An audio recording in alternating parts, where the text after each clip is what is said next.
Shalom kelas 11. Nah, hari ini di pelajaran sejarah Indonesia, kita akan melanjutkan pelajaran kita minggu lalu. Kalau minggu lalu kita sudah belajar mengenai kenapa bangsa Eropa bisa datang ke Indonesia, hari ini kita mau belajar mengenai kolonialisme dan imperialisme sebelum kita lebih jauh mengenal apa yang dilakukan bangsa Eropa di Indonesia. Nah, kolonialisme berarti keinginan untuk menguasai tanah, baik rakyatnya maupun sumber daya dari negara lain. Kemudian ada imperialisme. Nah, kalau imperialisme ini merupakan keinginan untuk memerintah, berasal dari kata imperial yang artinya mau memerintah. Nah, imperialisme ini adalah keinginan untuk memerintah suatu daerah dengan memberikan pengaruh pada semua bidang kehidupan di wilayah tersebut. Nah, masih ingat nggak sama Padlet yang kalian isi di pertemuan minggu lalu?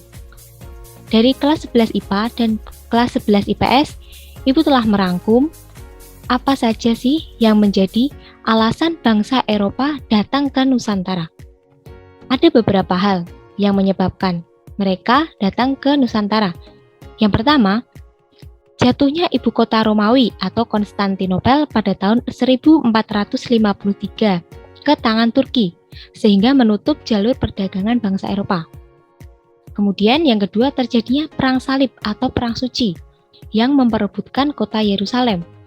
Nah, Perang Salib atau Perang Suci ini menutup jalur perdagangan Eropa. Nah, sudah tahu ya, di Konstantinopel jalur perdagangannya tertutup. Kemudian ditambah adanya Perang Salib yang menutup perdagangan Eropa. Yang ketiga, ada berkembangnya iptek, terutama pembuatan kapal. Nah, pada zaman itu berkembang nih ilmu pengetahuan dan teknologi, sehingga bangsa-bangsa Eropa mereka mulai menemukan cara untuk membuat kapal. Ditambah ditemukannya kompas, sehingga banyak tokoh Eropa yang melakukan uji coba kompas dan juga kapal yang dibuat itu untuk melakukan pelayaran, sekaligus menjelajah dunia, membuktikan bahwa teori Galilei ini yang menyatakan bumi itu bulat. Nah, jadi tokoh Galileo Galilei ini mengatakan bahwa bumi itu bulat. Maka dari itu, bangsa-bangsa Eropa ingin membuktikan sekaligus uji coba kapal dan juga kompas yang ditemukan. Yang terakhir, ada semangat 3G yang kita pelajari kemarin. Ada gold, glory, dan gospel. Nah, gold ini mencari kekayaan, glory mencari kejayaan, dan gospel adalah untuk menyebarkan Injil. Nah, kemarin kalian juga sudah menyebutkan bangsa Eropa mana saja yang pernah datang ke Indonesia. Yang pertama ada Portugis, atau sekarang disebut dengan Portugal. Kemudian ada Spanyol. Setelah Spanyol, ada Belanda, dan juga ada Inggris. Nah, hari ini kita akan belajar mengenai bangsa Portugis yang datang ke Indonesia. Bagaimana ya kedatangan mereka ke Indonesia? Pertama, pemerintahan Portugis mengutus Alfonso untuk menuju ke Selat Malaka atau daerah Malaka. Pada tahun 1511, Alfonso ini sampai di Malaka. Setelah itu, dari Malaka, dia mulai tahu nih, ternyata Malaka ini cuma jalur perdagangan rempah-rempah saja. Yang menghasilkan rempah-rempah utamanya adalah di Nusantara atau di Indonesia. Pusatnya ada di Maluku. Maka dari itu, dari Malaka, Alfonso berpindah ke Maluku dan sampai di Maluku pada tahun 1512.